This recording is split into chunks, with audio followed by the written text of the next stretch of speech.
Welcome back to the Double Leg. I'm one half of the show. Hey, Jai Picks, the other half of the show, the Parlay, joining me in to break down some UFC Vegas 94. But before we do that, let's talk about last week. UFC Denver was an interesting card. A lot of variation, a lot of wild finishes, a lot of underdogs coming through. How'd it go for you? Yeah, I ended up 1.7 units. And on a card like that, dude, I was thrilled with it because so up and down. Some of these guys losing their O's in the UFC, like Joshua Van. You got, Christian Rodriguez taking a bad loss to Rosa as a pretty sizable favorite. So, leaving up money after that card, I felt pretty good about. How'd you do? I lost just under 1 unit. It came down to the main event, and if Rose got a finish, I was going to be in the profit.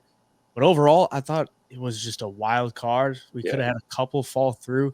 I was big on Gene Silva inside the distance, and then I also had 2 sprinkles on him to win in round 1 or 2. And then, of course, he gets it done in round 3. So I was like, if one of those would have hit, or if he gets it done in round 2 when he lands that spinning back elbow and wobbled him, then that would have made it a profitable night. Basically attacked the round props because I didn't really like any money lines. Went 3 for 4 on those. And the one that I was probably most confident in was Petrosky and Josh Fremd, and that one went the distance. But the other 3 went through. So, yeah, just a small loss for me. The DFS was still profitable, though. I think we 3x'd our money overall if you played all the slips that we gave out. So that was another good week for DFS. Moving into UFC Vegas 94, though, back at the Apex, man. Not like a real great card, but honestly, like betting wise, I know you and I were talking before the show. I think it looks pretty good betting wise. So maybe it's just one that you watch it for the bets. I mean, we're always watching it for the bets, but we also like to see good fights, and you're not really going to see a ton of high level fights on this card. Main event: Vernon Jandiroba, Amanda Lemos. That should pretty much tell you everything you need to know about the card. Vernon Jandiroba. Chihuihuis, Raul Rosas Jr. in the main event. The dude's 19 years old, and he's getting a main event. What a guy! What a guy!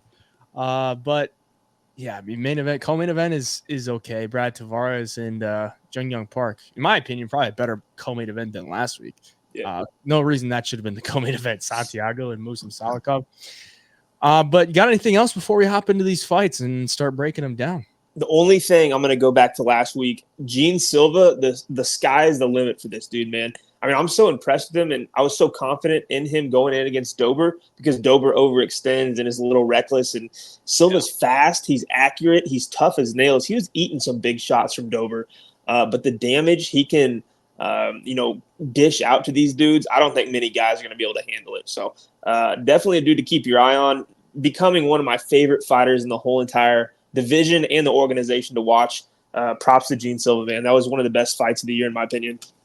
Yeah, I think that one was so beautiful for me because I knew exactly how Gian Silva was like going to win. And I was like, he's going to be able to land the left hook over and over and over again. And he just continued to do it. So props to him. And then the fact that he was able to mix in the elbows too to like cut him open bad. Because otherwise, like Drew Dober was taking the shots, but he just was able to mix everything up and really get him hurt. Because Drew Dober is just too tough for his own good sometimes. But all right, UFC Vegas 94. We're gonna go through, give you a pick, a breakdown, and if we have any leans, I guess we'll tell you that as far as betting angles. But if you want all of our bets, jump in the Home Fight Picks Premium membership. The link is down in the description to join. And that's not the only thing we have this week. We got Jake Paul versus Mike Perry, and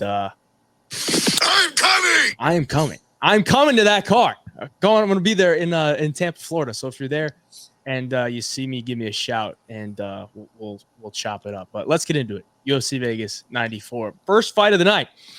Muhammad Usman taking on Thomas the Train Petersen. Petersen sitting at plus 122. Mo Usman is the favorite. He is 6 years older. Probably the more athletic guy. Coming off a loss to Mick Parkin, and Thomas Petersen's coming off a loss in his UFC debut against Jamal Pokes. So both guys looking to bounce back. What do you got on this one? Yeah, I'm actually fairly confident in this one. I think Thomas Petersen is a guy who got away with, kind of mauling these dudes on the regional scenes. He likes to get the wrestling going. He's very strong and he's heavy on top, and he's powerful with the shots. But, I mean, we saw against Pogues, when this dude can't get takedowns, he's going to get picked apart by guys who are more athletic than him, guys with more striking experience. And not that Mo Usman is like a phenomenal striker by any means, but he is more athletic. He's going to be miles faster than Thomas Petersen.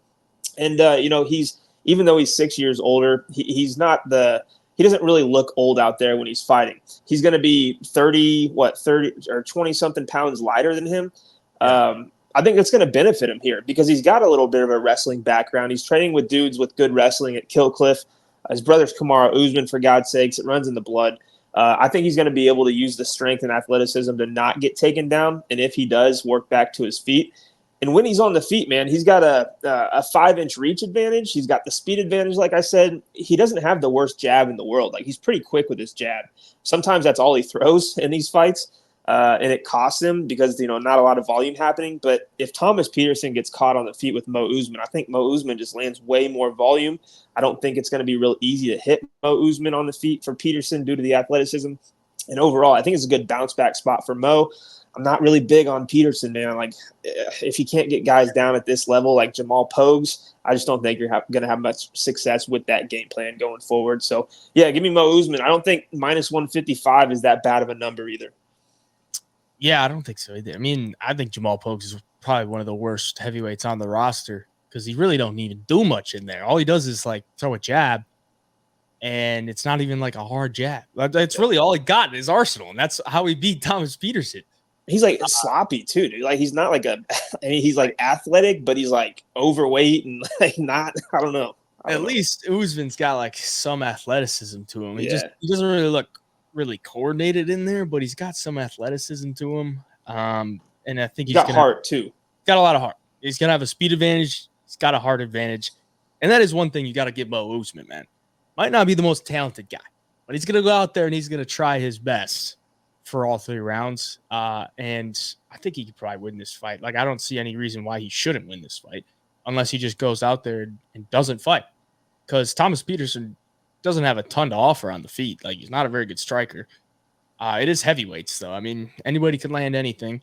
And Thomas Petersen doesn't have good striking, but you can always land a looping overhand left and knock a guy out.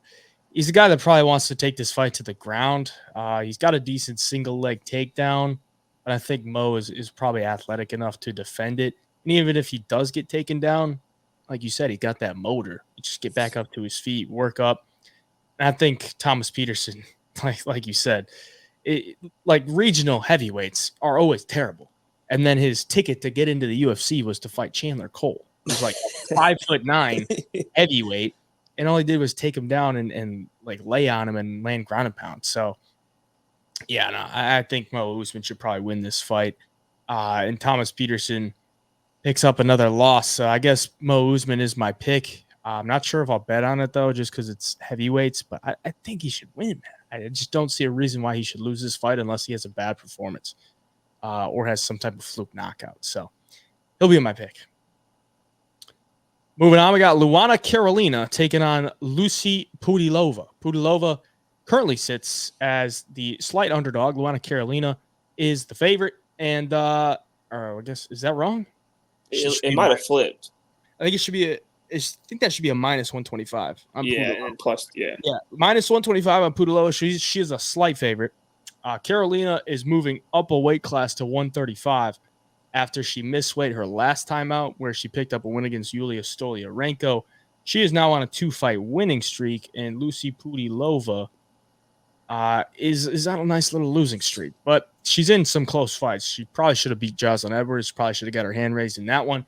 And then the last time out against Eileen Perez, she had a nice third round and almost got a finish, but she did lose the first 2 by getting clapped by those cheeks of Eileen Perez. So here she is. She's fighting a smaller girl, but she is still pretty long. Luana Carolina is a long striker, wants to keep the fight on the feet, and Pudilova probably wants to take the fight to the ground. So probably got a striker versus grappler matchup here. What are you thinking? Yeah, actually, I was a little surprised to see these odds because, like you said, Pudilova coming off a 2-fight losing streak, Luana Carolina, outside of Molly McCann, has looked good in the UFC, and she overperforms compared to what the lines are every single time out. I remember we put her as a free play like a year ago when she fought Petrovic, I think she was like plus 190 or something, something insane. And, she won that fight. The problem with like going out and beating the girl like Carolina is if you can't flatline her like Molly McCann is, there's not a real easy path to victory against her. Like she's got good grappling defense. She's obviously very, very good with the striking. It's hard to hold her down. She tries to throw offense off of her back and look for things, looks for submissions just to get back to her feet kind of thing. And Pudilova, like her striking's not bad. I think Carolina definitely going to be a little craftier and maybe hold a little bit more power. I think Lucy's got to go for the takedowns in this fight and hope she can control her. And if she can't, I think it's going to be somewhat of a close fight. I just think Carolina might be a little busier. I think she's going to be, better on the feet, longer, good with her kicks. So like I said, I was surprised to see this line this way. But every single time they're putting Carolina as the underdog, it's like she's winning, besides Molly McCann. Like, it's time and time again. Like she's on a 2-fight winning streak, Pudilova on a 2-fight losing streak, and you're getting slight plus money on Carolina. I'm going with Luana again. She seems to cash out every time I'm putting my money on her, so I'm taking her for the pick here. Yeah, I'm going to take her too. Pudilova, she's 3-7 in the UFC, and her wins are Wu Yanan, Sarah Morais, and Ji-Yeon Kim. And this is her second stint in the UFC, and she's 1-2 in her second stint. And even on the regional scene, she's winning decisions. She's winning split decisions. Like, I just don't think Pudilova really does much to separate herself, mainly because she gets takedowns and she doesn't really do much with them. She can get the takedowns, but she doesn't do much with them, and that's really what made her lose the Jocelyn Edwards fight. And I don't know that she's going to be able to keep Carolina down for that long. I think Carolina has improved takedown defense. She's gone through. She's been in the UFC. She's 5-2 in the UFC. So this is her 8th fight. She's been in the UFC. She's moving up a weight class. So I guess, might be a slight disadvantage, but I think the women's flyweight division is 10 times as better as the women's bantamweight division. So I think we actually see a little bit of a smaller girl with more skills come into this fight. And she does have a decent frame too. She's not going to be looking like C-Rod against Julia DeRosa type. She was a big flyweight too. Yeah, she's big. Big flyweight. She was big. As she showed good stuff to me in her last fight against Stoliarenko, who was very dangerous with the submissions. She didn't really show the greatest fight IQ because she was kind of looking for takedowns at times, which is wild to me. But I guess that shows me that she's confident in her ground game. That if she's taking Stoliarenko down, and she kind of just mauled her, man. I mean, she got the round 3 finish. She looked nasty in that fight. She's got some pretty solid cardio. I don't think Pudilova's knocked her out like Molly McCann did for sure. And I think on the feet, she's just going to have more volume. She's going to look a lot sharper. So I got to go with Luana Carolina in this one. And I'm probably going to have a bet on it. So take that as you will. Moving on, we got Loic Radzhabov and Trey Ogden. Trey Ogden coming in as the underdog and Loic Radzhabov sitting as the favorite. Loic is coming off the 3rd round knockout win over Abdul Karim Al-Savadi. And Trey Ogden coming off a win against Kurt Holobaugh, who we will talk about later. So both guys looking to get on a nice little streak here. They're both a little bit older. They both got some pretty solid experience with professional MMA. Very similar guys, but I think Radzhabov, probably the more explosive guy at this point. A little bit more heavy hands, probably more explosive takedowns for sure. Trey Ogden's just, he's the coach, man. He's the coach at Marathon MMA. He comes in with that good game plan. It's not sexy, but it is effective. Do you think he can get it done? Yeah, I actually think Trey Ogden can, and I like him this week. He's another guy that's, disrespected on the line damn near every time he comes out. He had the no contest, the Mata, where he dominated the whole entire fight on the feet as well. And then, sunk in the submission late, and they said he didn't tap, yada, yada, no contest. He beats Holobaugh, and I believe the line was pretty even on that Holobaugh fight, if I remember correctly. I think people look at some of his earlier fights in the UFC and kind of are weary of him, but he's a 34-year-old that since he started coaching, more and more, this guy's gotten better and better. Like, this guy is always in the gym. He owns his own gym, head coach for a lot of UFC guys, getting a lot of good training in as well. And I definitely agree with you that Loic's going to be more explosive. He's going to be heavy-handed. But I think Trey's got the better cardio. I think he's got the better fight IQ. And, if you go out there and you try to wrestle Ogden, Ogden's got double-digit submissions on his professional record. Like, this guy is very, very good on the ground. It's just, he's so technical. Sometimes he's not really flashy with it. So you don't really I don't know. He doesn't jump off the card to you ever, but this dude's very solid, high fight IQ. And when you're going in there against a guy like Loic, who kind of just throws everything into every single shot, into every single takedown, we've seen him wear down at times. We saw Holobaugh start landing takedowns on him. We saw Holobaugh start to drop him and hurt him badly at the end of their fight. If that kind of pace kind of wears off against a guy like Ogden, I think we see Ogden start landing takedowns and looking for submissions and some ground and pound here and there. So, yeah, I like Trey Ogden as the dog here. I think this is a dog or pass situation. I think this line should, be closer to pick him. Minus 164 on a guy like Loic, I just don't see it, man. So, yeah, give me Trey Ogden. Yeah, I think it should be pick him at worst for Trey Ogden because, he's just got effective game plans, and it's a hard fight for guys to figure out, especially if they're used to just fighting within chaos, and that's kind of what Radzhabov is used to. These guys just going to march forward, throw big bombs on the feet, and if you throw a big bomb, he might duck under and look for a takedown, and Trey Ogden ain't going to be doing that. He's just going to be jabbing, he's going to be low kicking, and then when Radzhabov's looking for that big power shot, he'll duck under, get the takedown, and he's solid on top. Like, I was impressed with his ability to hold down Kurt Holobaugh for how long he did. I think it was like 11 or 12 minutes of the last fight, and Kurt Holobaugh has a pretty good guard, like from the bottom, and Ogden was just able to smother him for the most part. And one thing that jumped off the board to me was like watching the Radzhabov and El Sawadi fight. El Sawadi was able to get Loic down to the ground and hold him there for a good amount of time, and I think Trey Ogden can do that too. And then on the feet, El Sawadi was just getting really tired and just comes out in round 3 and he gets caught with a big shot. I don't know that Trey Ogden's going to slow down that much. I think he's going to be super reserved on the feet, just jabbing and low kicking. And, maybe Radzhabov just wins this based on being aggressive. But I think Trey Ogden is good enough to keep him at range and pick him apart. It's not going to be sexy at all, but I think Trey Ogden gets this one done. He's going to be the pick for me. Yeah, I think if Trey gets the leg kicks going too, like we've seen Loic struggle badly against guys like Mateusz Rombeski with the leg kicks. If Ogden can start landing them early, I think you take some of that explosiveness away, and he's going to have a really good round 2 and 3. Yeah, I can't forget, man. This dude beat Daniel Zellhuber. Yeah. It's pretty wild.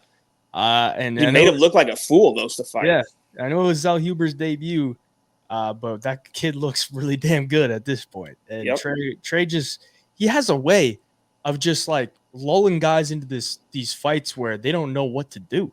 Like, same with Nicholas Mota. Like, Nicholas Mota couldn't land a damn thing on him. And I think he had landed like 10 significant strikes through 3 rounds. He should have got his hand raised, but he didn't.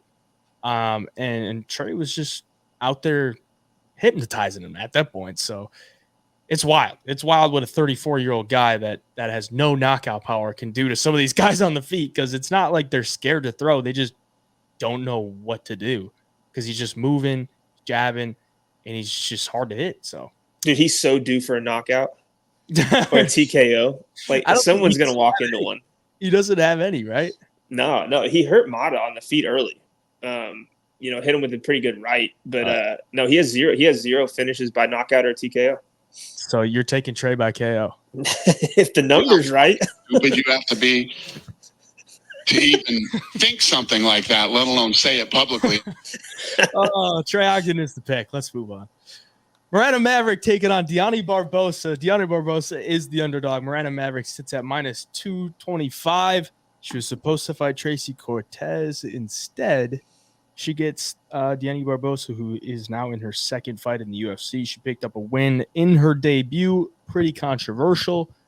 She started to slow down, got back up to the feet, and was getting hurt. Miranda Maverick is a wrestler at her base. So is Deani Barbosa. So wrestler versus wrestler. What do you got? Yeah, I actually like Miranda Maverick here a lot. I think Barbosa is very dangerous on the ground with her submissions, but I think Maverick's style of wrestling is going to beat Barbosa's jiu-jitsu style. And, if she can kind of defend the takedowns from Barbosa, and just keep this thing on the feet, I think that's her path to victory. I think Barbosa, will swing hard and stuff, but I think Maverick's way too experienced on the feet. Her striking is getting better. I think she'll be a little smarter and more technical with the striking as well. And even if Maverick wants to implement the wrestling and put herself in some kind of danger to get fights to the ground, I think she's smart enough and she'll stay safe enough on top, land some good ground and pound to where she's not going to get submitted by Barbosa on her back. I think Maverick, unless she just gives up her back at some point in this fight, I don't really see how she loses. I think she's a better fighter all around outside of the submission game, more experience for sure. Barbosa starts to slow down. I think Maverick can start to pick it up towards the end. I just see her taking this thing probably by decision, maybe late finish if Barbosa's just completely gassed out. But, I think this is Miranda Maverick all day. Normally I'm on the women's underdog side, but I just don't really see it here. I haven't been super impressed with Barbosa this far. I could not believe in Diani Barbosa's fight against Karakate. She gets her down to the ground in the first round. She has her back. She has her arm completely under the neck. Karakate, she's like 5'9" with this long ass neck. Arm is completely under the neck, and she couldn't finish it. I'm like, what kind of Brazilian jiu-jitsu black belt are you? You couldn't finish that? You got your full arm under her neck. And Karakate, her neck is like the size of a freaking light pole. Like it's as long as hell. It's long. It's long. So I don't know how she couldn't get that one done. And I don't know that she won that fight. But either way, I've never been a big Miranda Maverick guy because this is a girl that she beats because it's not one of the top girls in the division like an Aaron Blanchfield, a Macy Barber, or even a Jasmine Jasdavicius. But then you look at her wins and they're nobody that good. Like they're not good at all. So yeah, she loses to the girls that are in the rankings, and then she beats the girls outside the rankings. And it seems like she's minus 225 in like every fight because she beats these girls, but I don't know. I guess she was going to fight Tracy, so I guess that's a step up. But yeah, Miranda Maverick will be the pick. She's probably the better striker on the feet, good cardio. And she's probably good enough to not get subbed by Barbosa, and I don't really see Barbosa smothering her on the ground. So Miranda Maverick is the pick, but women's MMA, man. So this is just a couple weeks' notice for Barbosa then, huh? I forgot that Maverick and Tracy were supposed to fight. I don't know if Barbosa had a fight booked. Tracy had that was 2 weeks ago about, so I guess about 3 weeks notice. So I guess, short notice, not a full camp. But yeah, it makes sense. She's the underdog here, and I think it's probably properly priced. Yeah. I didn't know Miranda Maverick was 5'3" though. I was she looks bigger than that in there. Yeah. She got those big arms. I always think she's bigger, but yeah, 5'3", like that's pretty small or short. Honestly, like the way I think she wins the fight easily is that she just puts that pressure and gets in Barbosa's face and backs her up. When she backs Barbosa up the whole fight, Barbosa's going to have nothing to offer. I mean, it's hard to land takedowns backing up. Her striking's not good enough to, be effective backing up. And Maverick will fight like that. I mean, she will be the one taking the first step forward. So yeah, if she does that, I mean, I don't see why she's not winning damn near every round here. Yeah. What's crazy is Jillian Robertson's 2 inches taller than Miranda Maverick. That's crazy. That is crazy. How did I never realize she was 5'3"? Like, yeah, that is short for flyweight. It's nuts. All right, let's move on. We got Brian Kelleher taking on Cody Gibson. Cody Gibson is the favorite. He is the younger fighter here, which is pretty wild. Brian Kelleher still doing the damn thing. He's sitting at a plus 190 underdog, 37 years of age on a 3-fight losing streak. It's Cody Garbrandt, Umar Nurmagomedov, and Tajir Ulanbek. So, or actually, no, it's Umar Nurmagomedov and Mario Batista, not Tajir. Yeah. Mario Batista. So, three good fighters. And Cody Gibson coming off the loss to Miles Johns and a loss to Brad Katona. Both guys on losing streaks. Both guys are old. Is this one you want to get super invested in? Probably not. But do you see any value here, or what are you taking for a pick? It is kind of interesting because, Kelleher 3-fight losing streak, but you said, I mean, the dudes he's lost to, Mario Batista, stud. Umar Nurmagomedov going to be fighting for titles in his future. And, Cody Garbrandt, former world champion with great striking.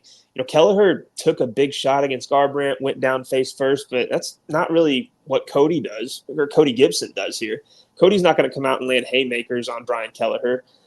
Cody has kind of slowed down a bit in his last few fights, and not so much slowed down, but like the volume starts to tear off, and the shots he's landing or throwing just aren't powerful or significant at all.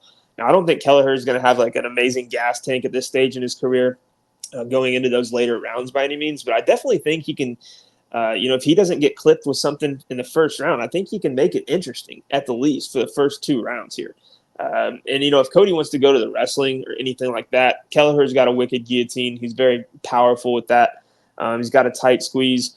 Overall, man, seeing Cody Gibson at a minus 260 after seeing his last few performances just screams, ass backwards to me. If you're putting Cody Gibson in your parlays this week, best of luck to you. Godspeed. I think it's a terrible, terrible play, terrible parlay piece. But at the same time, I'm not real anxious to jump in on a plus 190 Kelleher at this stage. No way. No way. No way. No way am I putting Cody Gibson in a parlay. I can tell you that. So I think he wins probably, but Brian Kelleher is not trash, but he does seem to fold at the slightest bit of adversity at this point, because he's just really taking fights for paychecks, taking fights to go out there and get a fight in the UFC. I mean, he's never really been some big talent. He's just been a guy that's out there taking fights, and the UFC loves him because he'll take any fight, and he'll take a fight on short notice. Doesn't really matter, and sometimes he'll take these fights against guys that aren't Umar Nurmagomedov or Mario Batista, and he'll pull off a win. So I don't know, man. Like, I think the only value here is on the underdog. But does that mean he wins? Probably not, because Cody's a big dude at 135. Yeah. He's going to look a lot bigger. He's got good striking, got good volume. He's pretty durable, and he's got pretty good jiu-jitsu on the ground. But I don't know that I would put minus 260 on a 36-year-old. Even if it is against a 37-year-old. I mean, we just had Ponzinibbio Salikov, 40-year-old versus a 37-year-old, and the underdog won at 40. So I don't know, man. I mean, this is definitely lower level than that, but Cody Gibson's going to be the pick, but this is just a disgusting fight that I probably won't get invested in. Maybe I'll look for a prop or an over-under, but for a pick, Cody Gibson is that guy. Moving on, we got Haider Amil taking on Junyoung Lee. Junyoung Lee is the favorite. Haider Amil, this is his second fight in the UFC. He picked up a knockout win over Fernie Garcia in his debut. Junyoung Lee picked up a win against Blake Bilder in his debut. So both guys, second fight in their UFC contract. Interesting one here, because you got a guy in Haider Amil who's undefeated, but he's 34. He's got to make something happen now if he ever wants to make a run for a title or get into the rankings. And Junyoung Lee is 28. He's one of these touted prospects from South Korea. But, his fight on the road to the UFC championship was kind of left a little bit to be desired. It was a close decision win over Ija. And then his debut, he looked good, but it was against Blake Bilder, man. Like, Blake Bilder at times just doesn't even look like he's in there to fight. He's just in there to, go the 15 minutes and collect his paycheck. So I don't know what to make of that for Junyoung Lee. And on the Haider Amil side, guy looks good. But what do you think? Yeah, I was honestly surprised to see this line, especially when it opened. I actually locked in Haider Amil at plus 180. I think I put a video out last week, had him in a parlay as well. That ended up losing because of Josh Van. But, nothing screams minus 190 to minus 200 for Junyoung Lee yet, at least. Like, he looks like he's got some potential. He looks like he's very skilled. He's fast on the feet. He can grapple too, but there's times he's very low volume, man. Like, if you look at his stats, he's landing under 3 significant strikes per minute. Haider Amil is landing a hell of a lot more than that. If you're looking at the power and damage, I think it's Haider Amil. Look what he did to Fernie Garcia. He had him hurt multiple times. Garcia's a pretty tough kid, and he finally, ended it by TKO as the fight went on. Showed he had some good gas in the tank over the course of a couple of rounds. he's fast too. Like he's very heavy-handed and he's fast. He's pretty accurate too. He's a good counterpuncher. And I think if you go in there looking to grapple this guy, like he's very strong. I think it's going to be very tough for Jung Young Lee if he wants to take that route to go in here and look for takedowns on Hyder Amil. And, if some of those takedown attempts fail and you start eating big shots from Amil, like that's a bad look to the judges as well, in my opinion. I don't know, at plus 180, like where I took him, even plus 146, I think it's dog or pass all day long. I think Hyder, I just like the power side. I think he's going to land a lot of damage here too. So, give him to me for the pick. I'm all over it. I'm not big on Jung Young Lee, like I said, just yet. I mean, Blake Bilder, like you mentioned, has been pretty disappointing in the UFC. Lost to Kyle Nelson badly in his debut. Comes in against Jung Young Lee. I believe Blake Bilder was the slight favorite, like minus 135-ish in that fight. And the volume, the striking, the everything was just non-existent. Blake Bilder's basically trying to defend takedowns and eating shots and leg kicks for the duration of that fight. So, give me the underdog here, man. I like Hyder Amil. Dude, I don't know what to make of Jung Young Lee. Like, he went on that streak in the road to the UFC where he had 3 straight round 1 finishes and all under 42 seconds. And then he goes to a split decision and then a unanimous decision against Blake Bilder. So did Jekka Sergi, man. Yeah. Yeah, I mean, that road to the UFC is tough. Like, it's tough to gauge how good those guys are. It really is. It really is. The worry for me is like Hyder Amil, he's like a take one to give one type of guy. And he does get hit a lot in his fights. And he just like walks you down, wants to put a ton of pressure on you, and ultimately like try to break you down and finish you that way. And in some of his regional fights, like he gets cracked pretty hard. And I don't know if Jung Young Lee has like some massive power, but I look at those first round finishes and I'm like, damn, like the guy's putting away dudes in 10 seconds. Like, if he cracks Hyder Amil, how's he going to take it type of thing? Maybe I'm getting PTSD to Damon Blackshear last week, like some one-shot knockout. But, I don't know. I think Hyder Amil is probably a live dog because he's got that dog in him. He's still undefeated. And he's a guy that throws a lot of output. He's got good wrestling. He's got good takedown defense. And Jung Young Lee is still like a question mark to me. So for a pick, I guess I'll take Hyder Amil. But this is probably dog or pass to me. I wouldn't lay minus 188 or minus 200 on Jung Young Lee in this spot by any means. And Hyder Amil is probably the only value side to me. So it's dog or pass, and by that, I got to take Hyder Amil for the pick. Moving on, we got Doo Ho Choi, another Korean here, coming in as the underdog against Bill Algeo. Bill Algeo sitting at minus 172. He is the older fighter here, where he's coming off the loss to Kyle Nelson. It's a rough one. Probably an early stoppage, but never hit the canvas.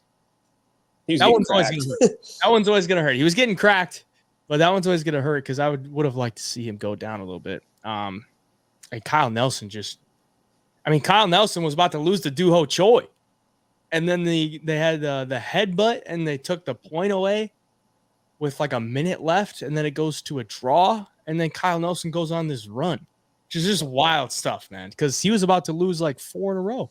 He probably would have been cut if he lost to Doo Ho Choi and the ref didn't take that point. But here we are, man. And Kyle Nelson just beat Bill Algeo, and Doo Ho Choi's last fight was against Kyle Nelson well over a year ago. And his last win is 8 years ago. This dude hasn't had a win in 8 years. But he's still dangerous, man. He's still the Korean Superboy. Bill Algeo coming off a knockout loss. Do you think the underdog could pull it off? I think he could, just based off we've seen Bill Algeo hit in multiple fights now, and the last fight really rocked and hurt and stopped. But, if Bill Algeo went out and beat Kyle Nelson, I'm interested to see what this line would be because he's minus 172 coming off that loss. I guess they're saying, I don't know. They think he's a lot better than Doo Ho Choi, in my opinion, here. But the one thing that I just hate on the Choi side is the long layoffs and super inactive. Like, how many fights has he had in the last 5 or 6 years? Like 2, 1? 2. Was it like Kyle Nelson, and then like 2018 was his fight before that? 2 fights in the last 5 years, yeah. Yeah, man, it's tough because if you go in against a style like Algeo, Algeo doesn't really give you time to adjust and, figure him out. Like, he's always moving, switching stances, throwing something, a lot of volume. Like, that's tough to come back from, in my opinion, off a long layoff. He doesn't really give you time to get comfortable in there. So I think, Bill Algeo should be able to win the first couple of rounds based off of his volume and his speed and, his footwork and movement. And I feel like we're going to see a lot of Doo-Ho Choi swinging and missing early. Maybe something happens later in the fight, but I think Algeo is going to be a frustrating style for Doo-Ho Choi here.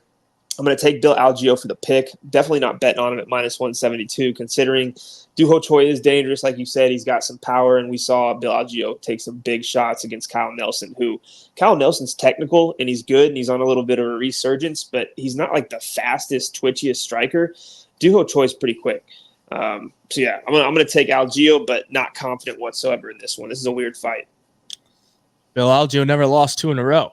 And I think he's got what it takes to beat Doo-Ho Choi here. I don't think Doo-Ho Choi, it's just really tough to understand what he's going to come in like, He was on a 2-fight knockout losing streak before the long layoff. Then he comes back and he looks okay against Kyle Nelson and then has that little hiccup at the end and turns into a draw. Should have won the fight. And then he comes in here against Bill Algeo. And Bill Algeo, what does he like to do? He just likes to skirt around the outside, be in and out, be long, throws a lot of volume. He's got pretty good takedown defense, good offensive takedowns. And Doo-Ho Choi, what does he do great? It's probably pick his shots, try to land the good shots, get it to some type of brawl. If he comes in here and looks for a brawl, that's kind of what Kyle Nelson looked for, and it worked out well for him. So maybe if Doo-Ho Choi does the same thing, it works out well for him, but I think Bill Algeo is probably going to be my pick. I don't know that I'll bet on him, but he's 35. He's got a ton of experience, though, a lot of high-level experience. Even on the regional scene, he was fighting guys like Jared Gordon before he even got to the UFC. His Contender Series fight was Brendan Loughnane. He's fought a lot of good guys, and I think he should probably beat Doo-Ho Choi, so he'll be my pick. Moving on, we got Cody Durden coming in at -128 against Bruno Silva, sitting at even money. Bruno Silva coming off a very nice performance his last time out, but it was quite some time ago against Tyson Nam, where he had that nice little up kick, that nasty up kick to the face, stunned him, and then grabs his back and rear naked chokes him. He's on a 3-fight winning streak. All 3 fights ended inside the distance where he got the finish. And Cody Durden coming off the loss to Tajir Ulanbekov last December. He got subbed in round 2, but before that, he was on a 4-fight winning streak. So Bruno Silva's not very active, but he's on a winning streak. Do you think he can come in here, cash as a slight dog, and look how he has his last 3 fights? Oh, man.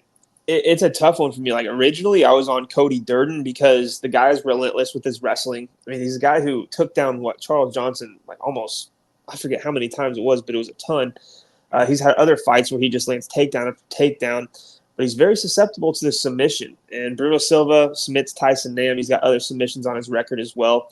And on the feet, Bruno Silva hits really hard too, and he can land big kicks like we saw in his last fight. And Cody Durden's not the most polished striker in the world. He's tough, and he'll come forward and he'll look to land some big shots. But if he wants to implement the wrestling against Bruno Silva, I think he's going to put himself in danger a couple times in this fight. And looking at how many times Cody Durden has been submitted in his professional career and in the UFC, it wouldn't shock me for Silva to get the submission here. And let's say Cody Durden goes out there and lands a takedown, gets caught in a submission but survives, and then he's a little weary on the takedowns the rest of the fight. I think Bruno can kind of take over with the striking. He's going to be more technical. He's going to hit harder than Cody Durden on the feet. I think outside of Durden just controlling him for the duration of the fight, I think Bruno Silva is going to have chances to win inside the distance. I think he's going to have chances to win minutes in this fight just based off of his striking and submission attempts. Probably going to land more damage in this one. It is the layoff that scares me a little bit because you're going against a guy in Durden who, like I said, he's relentless, man. If you're not in shape, he's going to expose you. He just is. He's a dog. He's pretty tough when it comes to taking punches. It's just that submission game that he can land the submissions, but he's pretty susceptible to them too. So I'm going to take a shot on the underdog here in Bruno Silva. I like the guy who's a little more dangerous all the way around compared to the guy in wrestling, especially if this thing hits the judges' scorecards too. We've seen the judges weigh in on damage way more than this control time in the last year or so. So, I'm going to take a shot on the dog here. I think it's dog or pass for me.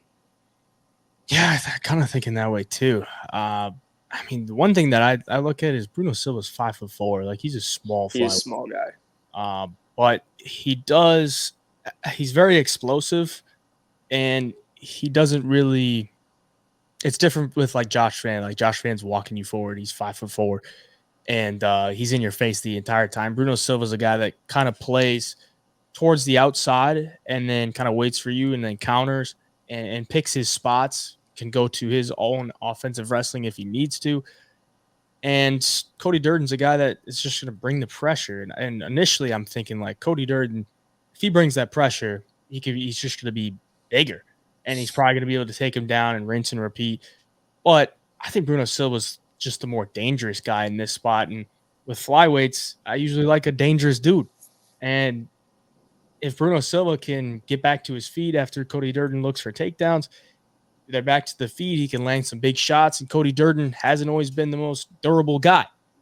And then I also look at his winning streak, Cody Durden's, and is to JP Buys, Carlos Moda, who made his debut and was just getting smothered, Charles Johnson, who has always struggled with wrestlers, and then Jake Hadley, who has also always struggled with wrestlers. Jake Hadley almost had him finished in there by submission. Yeah, he did too. And I think Bruno Silva's fought Tajiru Lambeka before, went to a decision with him and gave him a real tough fight.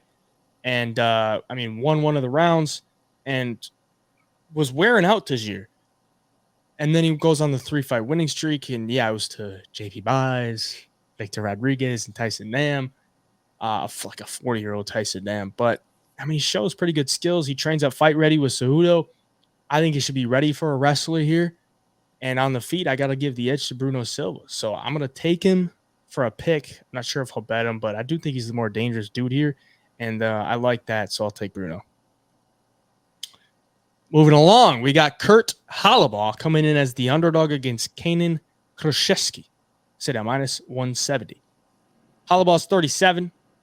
Now, coming off the loss to Trey Ogden, who we talked about earlier, and Kruschewsky is coming off the loss to Elvis Brenner in his UFC debut. Now, when I initially looked at this one, I was like, man, am I really going to pick a 37-year-old Kurt Holobaugh? And I was like, yeah, I guess I am, because I wasn't really impressed with Kanan Kruschewsky. Then I look on my Instagram today, and I see the Fighting Nerds post Kanan Kruschewsky. Oh, shit. And I said, oh, shit.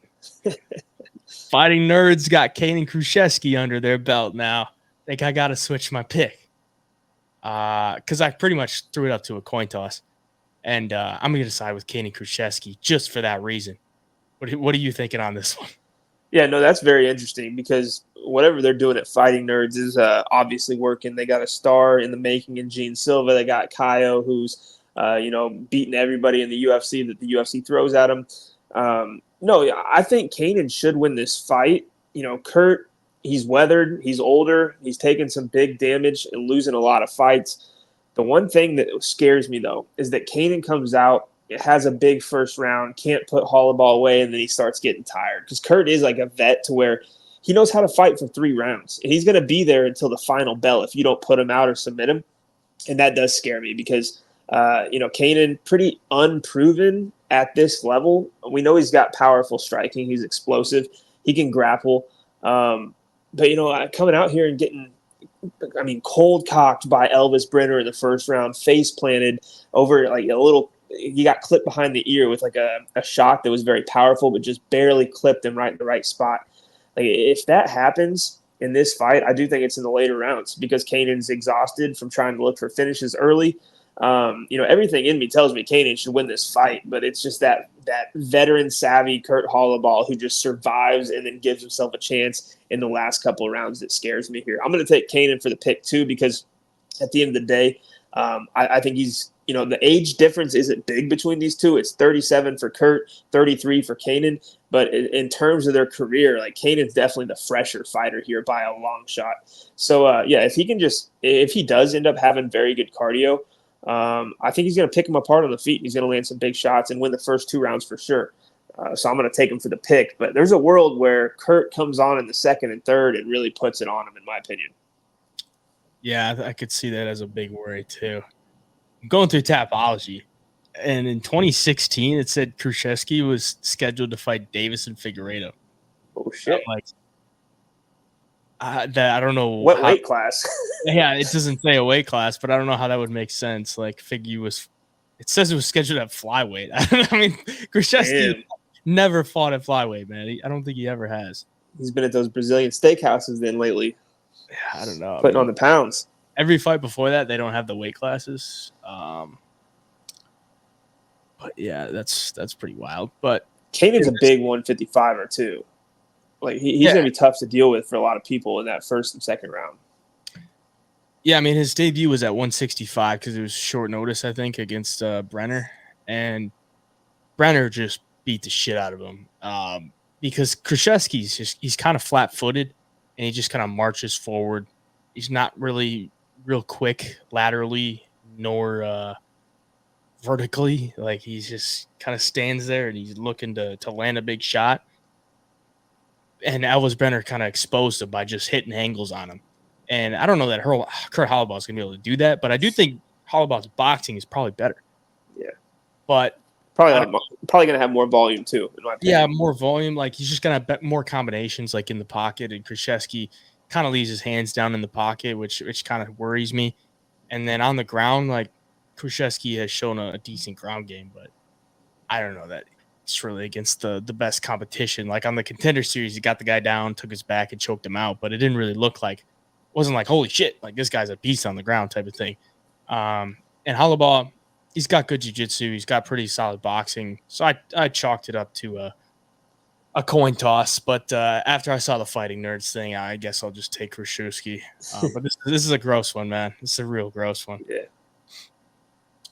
Moving on. We got Steve Garcia against Songwoo Choi. Songwoo Choi sitting at plus 102. Garcia sitting at minus 130. You know what I did when I saw that? I'm coming, baby. Steve Garcia at minus 130. God, it looks good to me. That looks real good to me because Songwoo Choi has been knocked down 5 times in his last 3 fights. He got knocked out by Trezano. Got knocked down twice by Trezano. Got knocked out in the first round by Trezano. Picks up a win against Jarno Aarons, but he was knocked out in that second round. And then before that, he got knocked down twice by Josh Holobaugh. You know Steve Garcia. He's going to bring the heat. He's going to bring the heat from the jump. And 3-fight knockout streak. I think Steve comes in here and knocks out Songwoo Choi pretty easily, man. I just don't see a way that he doesn't unless he gets chinned himself. But he's only been chinned once. And it was a little hiccup. He had to fly all the way over to Singapore. I don't know why they made him do that. But then he moves down to 145, and he looks like an absolute stud. So I got Steve Garcia, man. It's Mean Steve. He's one of my favorite fighters, man. He's one of my favorite fighters because he's just kill or be killed. And most of the time, he's doing the killing. Rock solid takedown defense. Big power. Like, the way he's putting dudes out is disgusting to me. What he did to Chase Hooper was assault. What he did to Shaila Nurdembeke was disgusting. Was there in person. Mel Costa. Mel Costa, he left him in a pool of blood, and Mel Costa was shooting a single leg takedown on Chris Taioni for like a good 15, 20 seconds. Didn't know where he was. He thought he was still in the fight. The fight was called off like 20 seconds before that. He murks dudes, and I love that. And I think at 145, he's just a different animal. So I got to go Steve Garcia, man. I love it. Yeah, I love Garcia, and like you said, he is kill or be killed. And, slightly, that's the one thing that does concern me fighting a guy like Choi, who does have some power, swings for the fences. But at the end of the day, like, if you can't flatline Steve Garcia, like we saw it against Nurdembeke, this dude got dropped badly against Nurdembeke, and Steve Garcia ate some shots, went back to his feet, and then put it on him and found the finish himself going into the second round.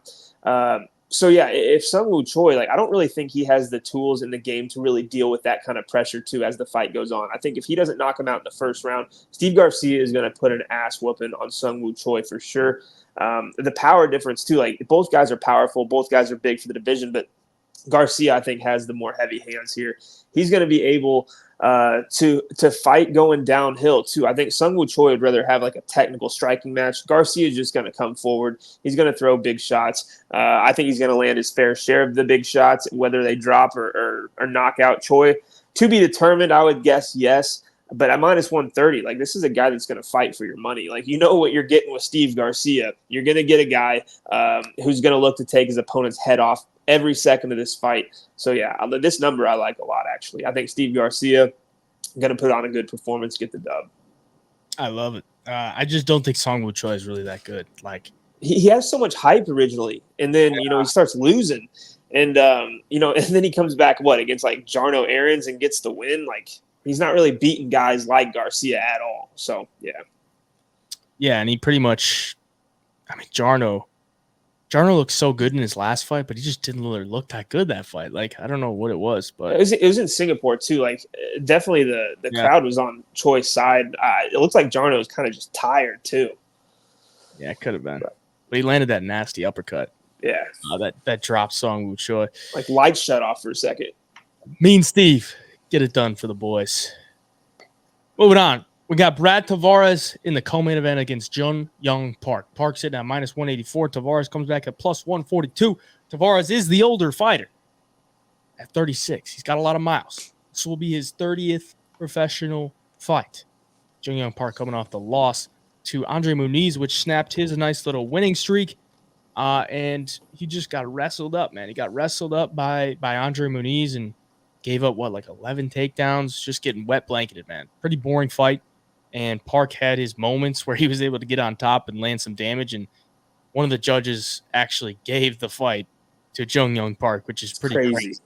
Because, Muniz was just on him for almost the entire fight. And then, with 30 seconds left in, a round, he would land, a couple hammer fists from the top. And then they give him the round, which is nuts. But Brad Tavares also coming off a loss to Gregory Rodriguez.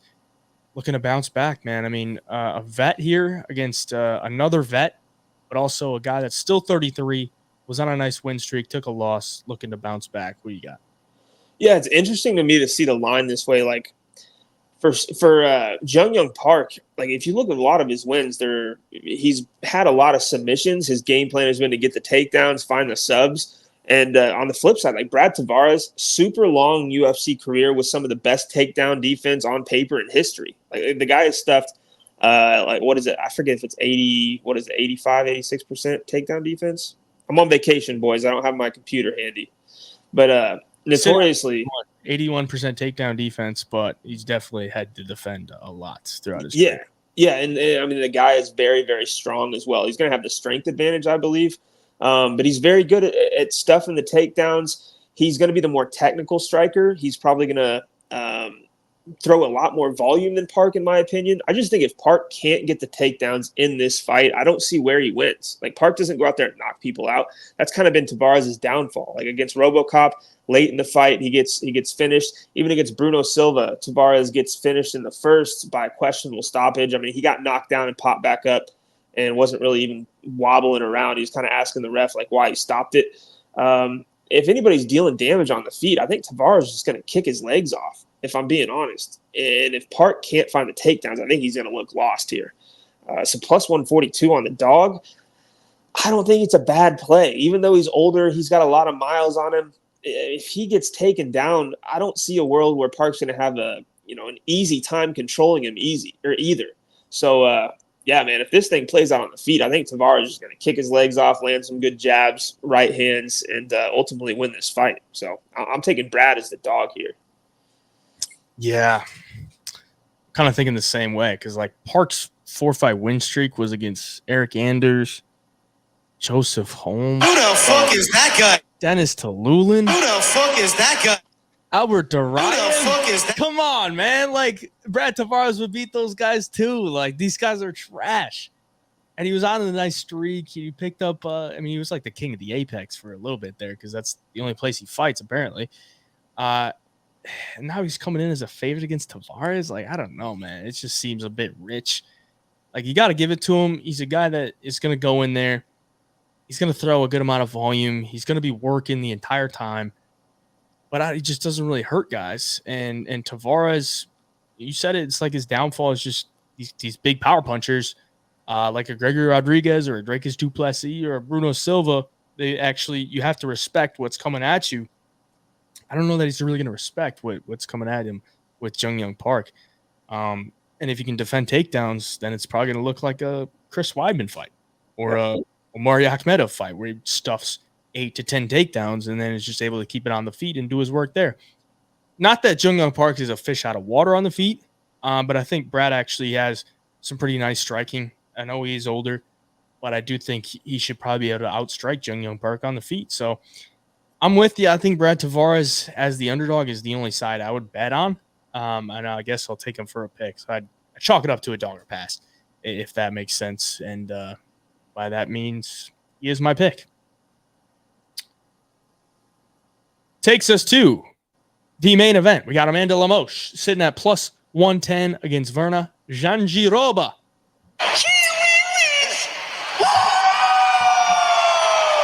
Raul Rosas Jr. Chihuihuis, minus 140 on Jandiroba. This is crazy, man. 36 years of age against 37. 36 versus 37 main event. Women's main event, Apex. Lemos is the dog. She's definitely the better striker. It's a grappler versus striker matchup. As clear as cut as it gets. But who are you taking? Oh, it's tough. It's tough because, Lemos has been taken down in her UFC career. She's been controlled. She's been put in danger. And, Jandiroba is very strong, and she lands a lot of takedowns. She's got good control. But, Jandiroba's cardio kind of falls off there in the third round. So Jandiroba's not out here fighting that many 5-round fights. If that happens here, I think Lemos is going to have a good chance to put her away late because Lemos has always been dangerous at all points in fights. And almost finishes Mackenzie Dern, I believe, is in the second round there. Drops her pretty badly. Dern was basically looking like she's about to give up and then just fought her way back and, survived, got a takedown of herself. Looked like she was going to finish the fight by submission at one point and ultimately couldn't. But, for Jandiroba, I just don't know. I think the wrestling obviously is going to be on her side. She's definitely a better wrestler by far, but I don't know if the submission and the jiu-jitsu is going to be levels apart to where Jandiroba is just going to put her in danger every time she gets taken down and submit her. And if she doesn't in 2 rounds and she gets a little bit tired, I think Lemos can make her pay on the feet. She can rip the body. Her striking is going to be much, much better and faster than Jandiroba here.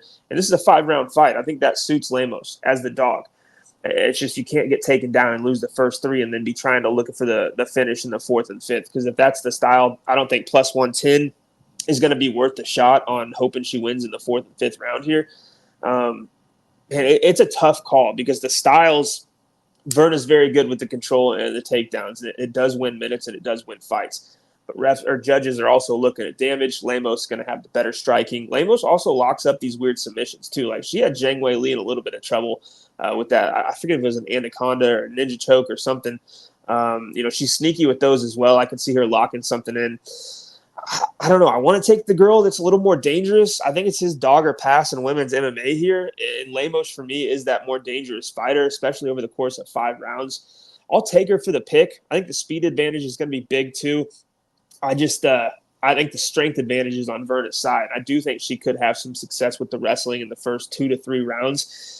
Honestly, for me, if this thing goes to decision, round 3 is going to be huge. That's the swing round. Verna's probably going to win the first 2 based off the grappling.